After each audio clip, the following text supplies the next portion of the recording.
In the name of the Father, Son, the Holy Spirit, amen. O Lord Jesus Christ, talk through us to everybody. I know you love them. That's why you are sent us to talk, not myself, but you. Let them hear your voice. Let them listen to the Holy Spirit who comforts them and loves them and guides them. Now, there are people who say, have everything in life, money and jewelry and good cars and good houses, but they say, I feel dead inside me. I don't feel alive. It's true. Living is different than being alive. Living is programmed like a computer. Many people, they say, I am empty. Why? Because you are not alive. How can I be alive? Go to the living God. Surrender yourself to the living God. He is our life. He is our joy. He is our comforter. Oh, Holy Spirit, comfort all those who are dead. Being dead is far away from the true God. Being alive is you know who created you, who loves you, who came down from heaven and took your nature and took came to save you, took your punishment on himself on the cross to give you the true life, the blessed life. He became a curse on the cross. So you will have a beautiful eternal life, not only good life in this earth, but forever after death. You will be his family. You will enjoy his glory. He said, as long as I am alive, you will live. And God sent us to talk to tell you how much he loves you. Surrender to Jesus Christ, who is the living God, who is alive. Let him tell him, enter into my heart. Be my life.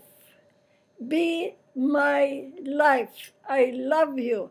Then let the Holy Spirit guide you. Today we are going to talk about how to know him, how to love him. Today we want to talk about the Orthodox faith. Now, when you say Orthodox, they think you are a Jewish or what you are. No, this word Orthodox, it means the true faith, the true worship. And when you know the true faith and the true worship, then you will become alive in Jesus Christ. How beautiful it is. How great, how lovely it is. I have experienced that. Experienced the beautiful joy from him, the beautiful peace. Even though we suffer, but there is peace, there is love, there is joy, there is life. Now, it means, it is a Greek word, it means true faith, true worship. Now, where did it start? The founder of the true faith and worship is Jesus Christ. The Samaritan woman, when he was sitting on the resting, she asked him, our ancestors worship on the Mount Gerizim, and you say in Jerusalem. He told her, God is a spirit. God is alive. He wants his worshippers to worship him in truth and spirit. He wants his worshippers to worship him in truth and spirit. He is the founder of the Orthodox Church. Church means in Hebrew, Knesset. What does it mean, Knesset? The family of God, the true family of God. They used to tell us, where are you going? I'm going to the Knesset. Why? To be with the family, all the family of God, and to worship God, to be alive, to have joy, to have the sacraments of Holy Communion. We have to be baptized from the dead world, the sinful world, in water. And then Jesus Christ raised us up in a beautiful life, to a beautiful life. We start here on earth experiencing this beautiful life. And then after it will grow, spiritually grow, until we, after our death, we live forever. There is no, in the kingdom of God, Jesus Christ said, they don't need to marry or to be married. They will be like angels because they cannot die anymore. Now, Jesus Christ taught his disciples how to worship God, how to live. And then after before his crucifixion, he instituted the Holy Communion.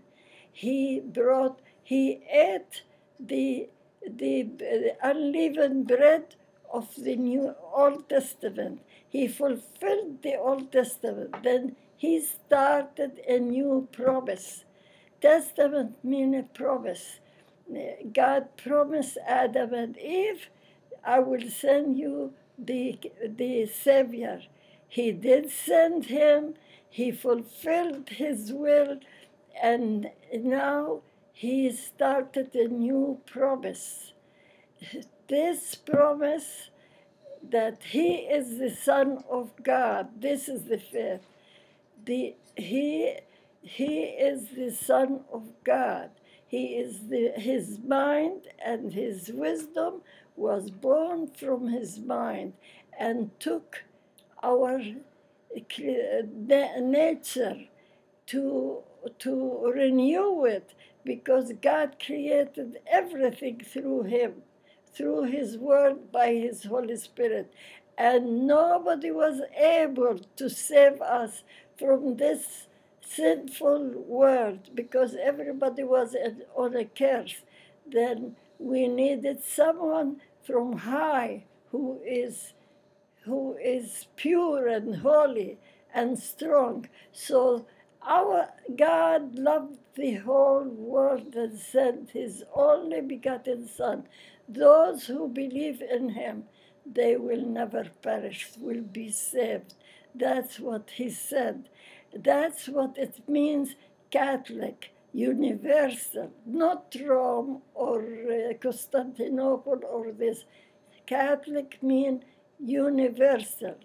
Jesus Christ is the founder of the church. And he rested on Saturday. He rose on Sunday, the first day of the week, because he said, don't mix a new wine, put it in old vases. then the wine will burst and spill. It means he doesn't want the Old Testament, the New Testament be mixed up with the Old Testament. The New Testament is the fulfillment of the Old Testament. Now, stop it. Okay.